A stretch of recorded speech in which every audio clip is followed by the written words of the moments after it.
자, 오늘은 우리가 사대교회를 공부하게 됩니다.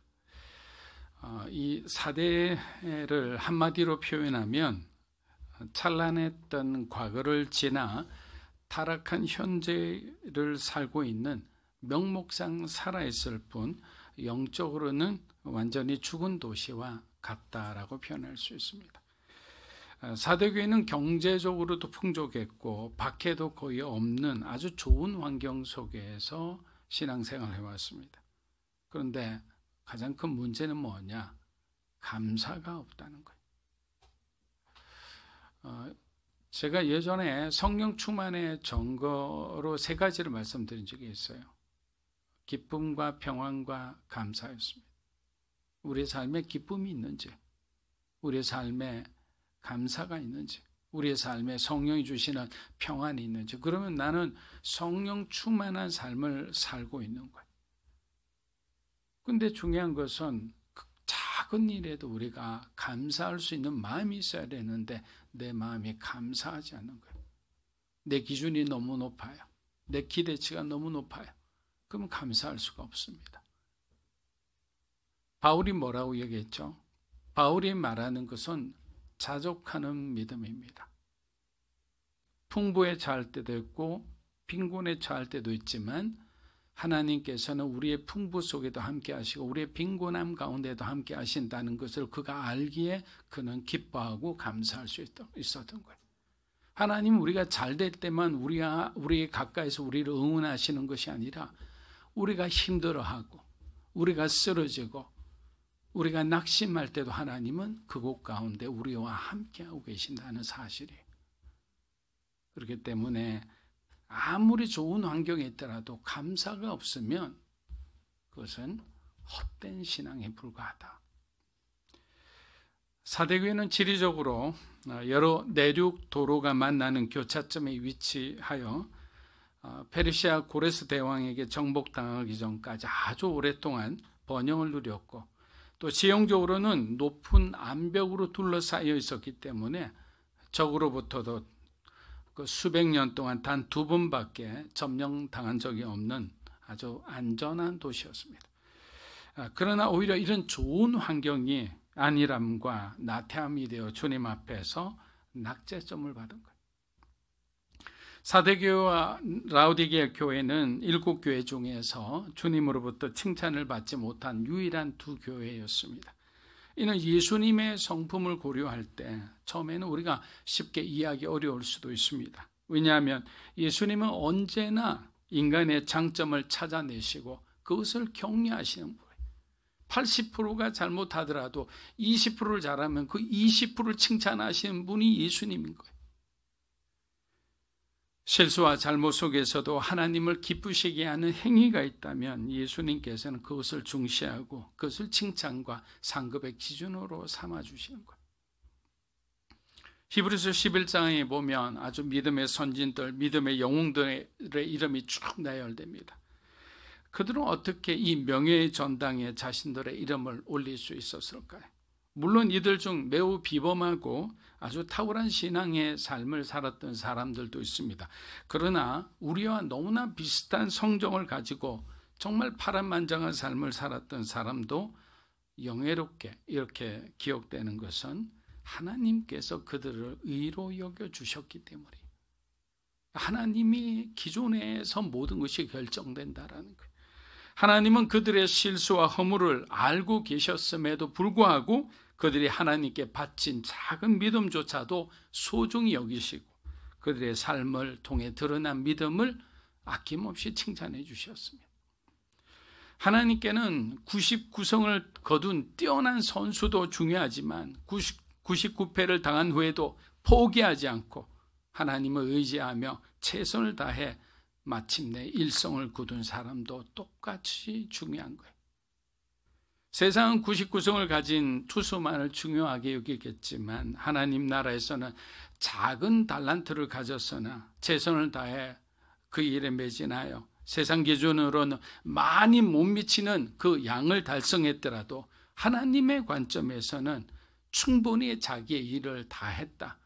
내가 작은 일에 충성하였더라고 칭찬받는 것이 바로 성경적 세계관인 거예요. 그런데 4대 교회에 대한 예수님의 말씀에서는 칭찬과 격려를 찾아볼 수가 없습니다. 말씀드린 대로 주님의 모습이 점점 낯설어 보이겠죠. 그러나 하나님의 성품을 공부하신 분들은 이러한 상황을 쉽게 이해하실 수 있으실 겁니다. 왜냐하면 하나님은 사랑의 하나님이시면서 동시에 공의의 하나님이시기 때문에 좋은 환경을 주셨으면 하나님의 뜻에 따라 교회를 세우고 복음을 전하고 세상을 구원하는 삶을 살았다면 큰 칭찬을 받았을 겁니다. 하지만 그들은 자기들에게 주어진 부와 권력을 자신의 것으로 착각하고 함부로 사용하다 결국 멸망하게 됩니다. 사랑하는 여러분, 하나님은 어떤 사람을 사용하실까요? 우리는 정말 많이 배웠잖아요. 하나님은 겸손한 자를, 성실한 자, 충성된 자를 사용하는 거예요. 하나님은 바로 그들을 통해 주님의 일을 하신다. 그러므로 우리의 마음이 높아져 있거나 하나님과 사람에 대해서 우리가 뭔가 완고하거나 완악해져 있다면 아무리 좋은 조건을 갖추고 있더라도 하나님은 우리를 사용할 수가 없는 거예요. 얼마나 억울합니까? 하나님께 쓰임받지 못한다는 말은 다른 말로 하면 4대 교회처럼 하나님의 뜻에서 멀어지는 것을 말하는 거예요. 멀어진다는 것은 무엇을 뜻합니까? 버려질 수 있다라는 거예요. 신학적 용어로 하면 유기될 수 있다라는 말이에요. 얼마나 무서운 말입니까? 요한계시록 3장 1절입니다. 4대 교회 사자에게 편지하라. 하나님의 7영과 7뼈를 가지신 이가 이르시되 내가 내 행위를 아노니 내가 살았다는 이름은 가졌으나 죽은 자로다. 여러분, 여기서 7영이라는 것은 성령을 의미합니다. 그리고 7별이라는 것은 7교회의 사자를 의미하죠. 자, 그러면 하나님이 7영을 가지셨다라는 말은 그분께 생명이 있다라는 거예요. 성령은 생명의 영이잖아요. 이는 겉으로는 살아있는 듯하지만 실제로는 죽은 4대 교회를 살릴 수 있는 분은 바로 부활하신 예수 그리스도밖에 없다는 의미예요. 여러분, 영이라는 단어를 살펴보면 구약이나 신약이나 이런 뜻이에요. 바람, 호흡, 숨결, 여러 가지 수많은 어떤 뜻이 포함되어 있습니다. 바람이 불면 나무가 흔들리고 낙엽이 날리고 바다에 잔잔했던 호수나 바다에 파도가 칩니다.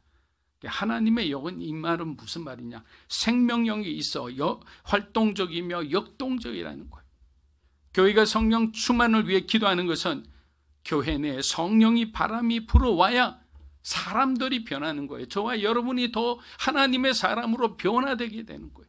육의 모든 감정들, 육의 모든 욕심들, 욕망들 다 내려놓고 하나님의 사람으로 우리가 더 거룩하게, 더 성결하게, 더 하나님의 사람답게 충성되고 헌신된 사람으로 변화된다는 거예요. 어떨 때? 성령의 바람이 불어와야 된다는 거예요. 교회를 향한 사명에 집중할 수 있습니다. 어떨 때? 성령의 바람으로 충만할 때. 성령으로 충만해진 성도들이 세상에서 선한 영향력을 미칠 수 있는 능력 있는 파워 크리스찬이 되는 것. 성령 충만합니다. 오순절날 성령의 바람이 불어올 때 제자들은 새로운 생명을 얻었고 이로 인해 예루살렘 교회가 세워졌으며 예수님을 모르던 많은 사람들이 회개하고 교회로 돌아왔습니다.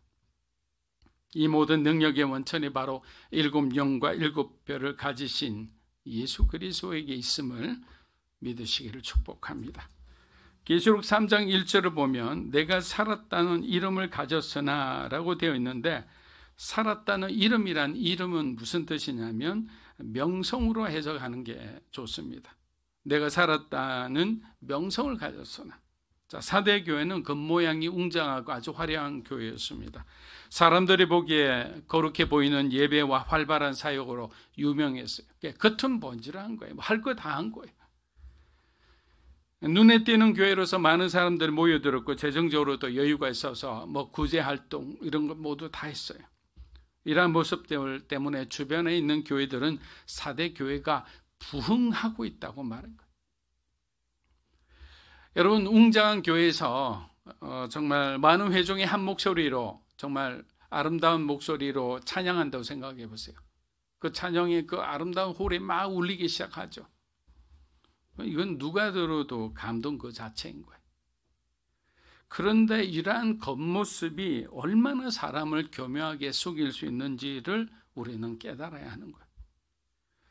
세상적으로 사회적으로 성공한 교회처럼 보이지만 하나님은 이렇게 정의합니다. 이들은 이렇게 화려하게 보이고 내실 있게 보이고 뭔가 활발히 역동적으로 하는 듯 보이지만 사대 교회는 무덤과 같은 교회다.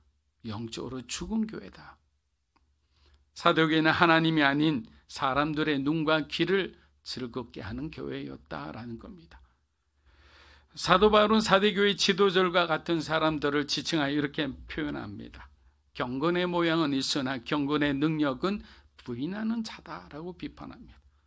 목소리 높여 찬양하고 열심히 성경 읽고 봉사하는 모습만 보면 누가 사대교회를 성령 충만한 교회라 하지 않겠습니까? 그래서 위선은 무서운 것입니다. 예수님을 죽인 후에도 이스라엘의 종교 지도자 등 그들의 행위를 끝내 회개하지 않았어요. 합리화시키고 정당화시키는 데 바빴습니다. 요한계시록 3장 2절입니다. 너는 일깨어 그 남은 바 죽게 된 것을 굳건하게 하라. 내 하나님 앞에 내 행위에 온전한 것을 찾지 못하였노니. 과거 사대 지역에 아주 난공불락의 천년 요새로 되어 있었음에도 불구하고 군사들이 경계를 소홀히 하다가 2번이나 점령당한 아주 아픈 기억이 사대 사람들에게는 여전히 깊은 상처로 남아 있었습니다. 그래서 예수님이 너는 일깨운데 영어로 하면 wakeup입니다. 너희는 그래서 예수님의 이 깨어나라라는 말씀은 그들에게 아주 특별한 경고가 되었습니다. 왜냐하면 깨어나지 않으면 과거처럼 그 순간에 점령당하고 어려움을 당할 수 있기 때문에 지금이라도 깨달아서 그나마 남아있는 이 사람들을 지키라는 거예요. 더 망가지기 전에 조금 남아있는 믿음에 제발 불 좀 붙이라는 거예요. 사대교회를 향한 주님의 말씀은 한마디로 말씀드리면 우리의 현실을 점검하라입니다. 이것이 사실은 오늘 말씀 중에 핵심 중의 핵심입니다. 사대교회를 통해 무엇을 우리에게 말씀하시는가? 사랑하는 교회여 성도여 너희의 지금의 현실을 점검하라. 인간이란 자기 죄를 미워하면서도 동시에 그것을 사랑하게 되는 경향이 있습니다. 결국 죄의 종이 되어 완전히 무기력한 상태까지 빠지기도 합니다. 그렇게 죄 가운데 있는 사람을 설득해도 별 효과가 없는 이유는 뭐냐면 이미 모든 의지가 그 죄의 포로에 그 쾌락과 그 어떤 도박과 그 모든 데 중독이 되어 있었기 때문에 마른 뼈와 같이 메마른 영혼에게 성령님의 생기가 불어져야 넣어줘야만 그 영혼이 회개의 길을 걸으며 다시금 살아날 수가 있는 거예요. 그렇게 우리의 가까운 이들 중에서도 마른 뼈처럼 메마른 그런 믿음으로 어떤 사람 신앙조차 없는 가운데 살아가고 있는 사람들이 있다면 먼저 구원받은 저와 여러분은 그들이 주님의 품으로 돌아오는데 하나의 책임이 있다라는 거예요. 기도해야 하는 거예요. 눈물로 하나님 앞에 간구해야 될 줄 믿습니다. 요한계시록 3장 3절입니다.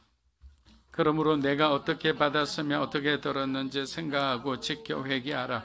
만일 일깨지 않으면 내가 도둑같이 이르리니 어느 때에 내가 알지 못하리라. 여러분, 이 말이 좀 어려울 수도 있는데 사대 교회의 주된 문제는 반복되는 죄악의 씨앗에 있었습니다. 이 말은 무슨 말이냐면 우리에게는 사단의 공격 타깃이 되는 약한 고리가 있다라는 거예요. 사람마다 달라요. 그 약한 고리가. 어떤 사람은 자존심이에요. 자존심 건드리면 막 좀 대폭발을 합니다. 난리가 납니다. 그런데 어떤 사람은 자존감이 있으니까 뭐 자존심 건드리는 거는 그냥 우스워요. 뭐 내가 아닌데 뭐. 그런데 또 어떤 감정을 건드리면 그것 때문에 그 사람은 그냥 다른 이상한 사람이 되는 거예요. 순식간에 헐크로 변하는 거예요. 예수님 당시의 종교 지도자를 우리 다시 한번 떠올려 보십시오. 그들은 자신의 권력을 유지하기 위해 하나님의 사랑조차도 율법으로 왜곡하여 사람들을 그 율법에 얽매이게 했습니다. 자신들의 허락 없이는 아무것도 할 수 없게 만들었어요. 여러분, 이러한 관행들이 전통의 이름으로 내려오며 사실 악의 통로가 된 거예요. 사대 교회에 대한 예수님의 처방은 뭐냐면, 그들이 처음 그리스도를 믿게 되었을 때, 받아들였을 때 그 신앙의 진리로 너희가 돌아가야 한다는 거예요. 초심으로 돌아가라는 거예요.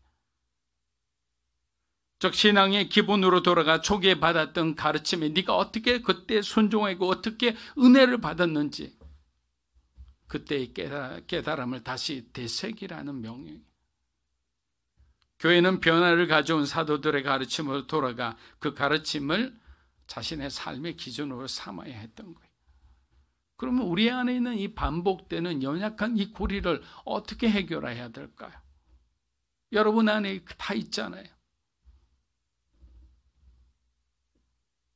여러분들이 그 고리를 한동안 굉장히 잘 막아서고 여러분들이 잘 지켜냈던 그 시간을 한번 생각해 보세요. 대부분 여러분들이 성령 충만할 때예요. 하나님을 사랑할 때예요. 하나님을 사랑하는 마음이 너무나 크니까 죄에 대한 생각조차를 우리가 할 수가 없는 거예요. 죄의 어떤 유혹 자체가 차단되어 버리는 거예요. 죄보다 하나님을 더 사랑하시기를 주의 이름으로 축복합니다. 주님은 잠자는 교회가 깨어나지 않으면 도둑처럼 오셔서 심판하실 것을 경고하셨습니다. 사대를 함락시키기 위해 성벽을 기어 올랐던 군병들처럼 예수님께서도 예기치 않게 그렇게 들어오신다는 거예요. 예수님이 사대 교회에 오신다는 것은 철저한 심판을 의미합니다. 말씀을 듣기 거부하는 사람들, 복음을 어리석게 여기는 사람들, 예수님보다 세상을 더 사랑하는 사람들은 주님의 오심을 기다리지 않아요. 이들은 성경 말씀이 진실이 아니기를 바라는 사람들입니다.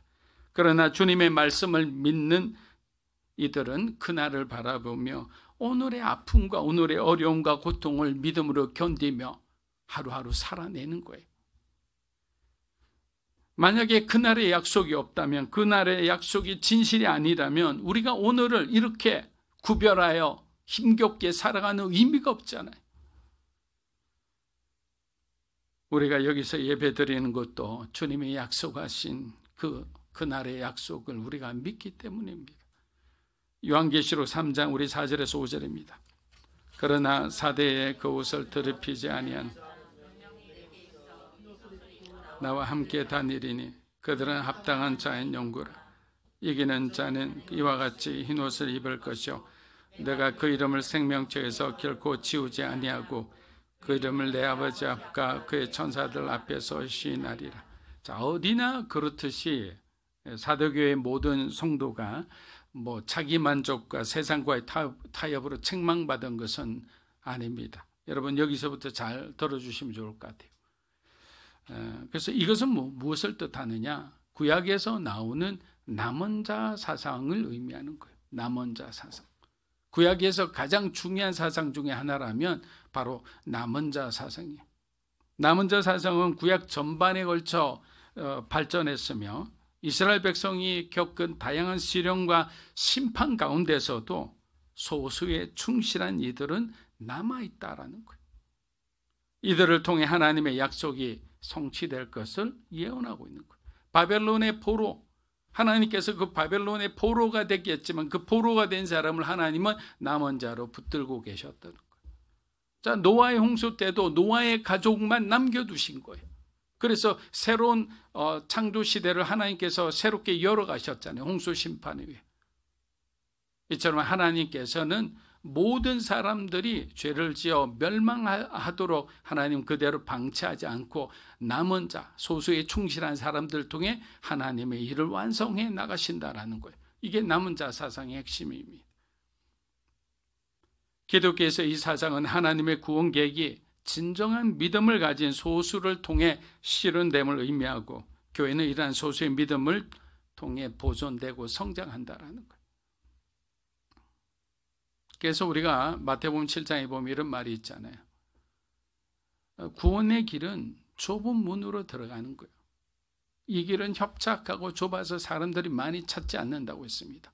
이것이 성경이 구원에 대해서 조금 더 직접적으로 표현한 한 구절이에요. 좁은 길이고 사람들이 많이 찾지 않는다는 말은 생각 외로 많은 사람들이 구원받지 못할 수도 있다라고 해석할 수도 있습니다. 다행히 4대 교회 안에는 충실한 남은 자가 있었고 이들을 통해 하나님의 뜻이 이루어지고 교회가 재건될 수 있는 희망이 생긴 거예요. 그렇게 남은 자는 한마디로 하나님의 은혜이자 공동체의 희망인 거예요. 믿음으로 사는 교회 안에도 여러분이 남은 자가 되리라 믿습니다. 남은 자가 되어야 되는 거예요. 4대 교회는 하나님보다 사람을 의식하며 힘을 과시하는 교회였습니다. 그런 형식만 남은 신앙적인 환경 속에서도 옷을 더럽히지 아니한 소수의 사람들이 남아 있었다라는 거예요. 이것은 기적과 같은 거죠. 역사적으로 보면 그들은 종교개혁을 일으킨 사람들이겠죠. 그들은 형식만 남은 중세교회에 힘써 목숨을 걸고 진실함을 추구한 사람들이에요. 그들이 있었기 때문에 마르틴, 루터, 칼뱅 이런 사람들이 선두에 서서 종교개혁을 이루어냈기 때문에 오늘날에 우리의 교회가 있는 거예요. 그래서 기독교를 영어로 하면 프로테스탄트 교회잖아요. 프로테스트가 뭡니까? 항의하다라는 거죠. 구교에 항의해서 그들의 어떤 잘못과 오류에 항의해서 새롭게 만들어진 교회가 프로테스탄트 교회인 거예요. 하나님은 이러한 소수의 남은 자를 통해 주님의 일을 충분히 이루어낼 수 있습니다. 여러분, 파레토의 법칙을 여러분도 여러 번 들어보셨을 겁니다. 이 원칙은 전체 결과의 80%를 20%의 사람들에 의해 이루어진다는 경제 사회적 현상을 말합니다. 회사도 교회도 알고 보면 20% 미만의 헌신자들에 의해 운영된다는 거예요. 2022년 기준으로 우리나라가 전 세계 169개국에 파송한 선교사 수가 22,000명 정도 됩니다. 자, 기독교 인구가 많이 줄었죠. 800만이라 했을 때 선교를 위해 헌신하는 사람의 비율은 0.3%도 되지 않습니다. 이러한 숫자는 우리에게 어떤 메시지를 준다고 생각하십니까? 더 많은 그리스도인들이 선교 활동에 참여해야 함을 보여주는 거예요. 이러한 상황은 그리스도인들에게 또 다른 두 가지 메시지를 줍니다. 첫째는 뭐냐면 우리의 신앙생활이 단순히 어떤 형식에 머무르지 않고 실제가 되어야 된다. 믿음이 실제가 되어야 된다. 그 실제가 되는 것은 전도자로 나가는 거예요. 선교사로 나가는 거예요. 아니면 우리가 신앙생활을 하더라도 이 신앙생활 자체에서 하나님께서 우리에게 주신 그 사명에 충실한 삶을 살아가는 거예요. 여러분, 우리 교회가 선교적 교회를 표방하고 그렇게 되기를 바라고 소망하지만 선교적 교회라는 것은 말씀드렸지만 여러분이 살고 계신 곳, 여러분이 일하고 있는 그곳이 선교지가 되게 하는 삶이에요. 그곳에서 우리가 그리스도인으로서 빛이 되고 소금이 되어서 그 주변에 있는 사람들이 예수님을 알게 되고 예수님을 믿게 되고 그 모든 과정이 바로 미션을 처치라는 거예요. 그러니까 교회 안에서만 우리가 신앙생활 잘해서는 안 된다는 거예요. 교회 밖에서 우리가 하나님이 보내신 곳에서 우리가 정말 참된 믿음을 보여주는, 예수님을 보여주고 예수님을 전할 수 있는 사람이 참다운 선교적 교회의 성도라 할 수 있는 거예요. 우리는 도전을 하는 거예요. 우리가 한 번에 그렇게 될 수 없잖아요. 저도 그렇게 되지 못해요. 그러나 우리는 그 방향을 바라보고 함께 손에 손을 잡고 함께 기도하며 나아가자라는 것이 교회의 정신이죠. 여러분, 싸움은 기세입니다. 많이 들어봤죠? 그러면 교회는 그 기세를 어떻게 표현할까요? 신앙의 정신인 거예요. 그 신앙의 정신으로, 그 스피릿으로 우리가 하나로 딱 뭉쳐 있을 때 사단은 믿음으로 사는 교회를 건드리지 못하겠죠. 쉽게 건드리던 우리 안에도 또 약한 고리가 있겠죠. 그것을 건드리면 교회가 분란이 일어나고 교회가 아파하고 그래서 뭔가 교회에게 주어진 그 사명을 충실히 하지 못하고 지금 일어난 그 사건을 마무리하기도 바쁜 거예요. 그러나 우리가 강한 스피릿으로 성교의 영으로 충만하고 성령으로 충만해질 때는 넉넉히 감당할 수 있게 되는 거예요. 여러분의 가정도 마찬가지라 생각합니다. 하나님이 막 부어주시는 그 사랑으로 충만하면 형제들끼리 무엇 때문에 싸우겠습니까? 부모님하고 자녀 사이에 무슨 갭이 있겠습니까? 이해하고 사랑하기도 바쁜데. 저는 어렸을 때 여러분들도 아마 그런 경험했을 겁니다. 부모님을 막 너무 좋아하고 이런 것보다는 어느 날 갑자기 늙어가시는 부모님의 모습에 주름이 있는 것을 보고 혼자서 운 적이 있어요. 우리 부모님 일찍 저렇게 늙어서 돌아가시면 어떨까 하나. 여러분들도 감수성 충만했을 때 그런 마음 가지신 적 있잖아요. 그런 게 뭐냐면 우리 누구에게나 갖고 있는 그런 사랑의 마음이에요. 사랑. 표현이 안 돼서 문제죠. 에베소와 서머나와 두아디라 버가마를 공부할 때와 달리 사대교회를 바라보는 마음은 어쩐지 무거워지는 것 같습니다. 우리는 사대교회가 예수님의 메시지에 순종했기를 바랄 뿐입니다. 설령 그들은 그렇지 않았다 해도 우리는 반드시 그래야 됩니다. 우리가 위선이나 부리고 있기에는 이 문제는 너무나 중대하기 때문입니다. 세상의 필요를 이유로 종교를 가볍게 여기거나 하나님을 가지고 우리가 함부로 장난쳐서는 안 됩니다. 우리는 옷을 더럽혀서도 안 되고 기름을 낭비해서도 안 됩니다. 신랑 대신 예수님이 오실 때까지 성령으로 충만할 때 우리는 승리할 수 있기 때문입니다. 우리가 흰 옷을 입고 주님 앞에 들림받을 때 생명책에 지울 수 없이 새겨진 우리 이름을 가장 먼저 예수님께서 호명하여 주실 때 그 순간의 감동은 우리가 말할 수 없는 겁니다. 우리는 그날의 장면, 예수님이 여러분의 이름을 김경훈 이렇게 하듯이 이름을 딱 불러주는 그 장면을 여러분들이 마음속에 떠올리며 죄를 이기고 악에게 승리해야 되리라 믿습니다. 여러분의 영적 전쟁의 현장에 주님의 사랑과 은혜가 충만하기를 주의 이름으로 기도합니다.